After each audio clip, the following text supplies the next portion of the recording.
తిరుపతి జిల్లాలో 50 పడకల హాస్పిటల్ని 100 బెడ్స్ కి అప్గ్రేడ్ చేస్తూ 7,44,8,373 అంచనా వ్యయం అప్గ్రేడేషన్ చేయడానికి కేబినెట్ అనుమతించడం జరిగింది.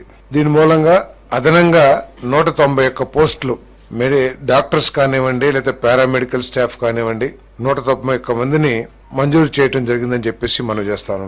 దీంట్లో ఏంటంటే 7,44,00,000లో 90% కేంద్ర ప్రభుత్వం భరిస్తుంది, కేవలం 10% 10 or 15% రాష్ట్ర ప్రభుత్వం భరిస్తుంది. దీని మూలంగా ఏంటంటే మెరుగైన వైద్య సేవలు, వసతులు అన్ని కూడా అక్కడ ప్రజలకి అందుబాటులోకి వస్తాయని చెప్పేసి నేను మనం చేస్తాను. ఎందుకంటే అడిషనల్ గా ఆపరేషన్ థియేటర్స్ ఇవన్నీ కూడా 7:1 నిష్పత్తిలో, ఇందాక ఏదైతే 7,44,00,000 చెప్పానో 7:1 నిష్పత్తిలో, అంటే 6.51 కోట్లు కేంద్ర ప్రభుత్వం అంటే ఈఎస్ఐ కార్పొరేషన్, 93 లక్షలు రాష్ట్ర ప్రభుత్వం పెట్టుబడి పెడుతుంది.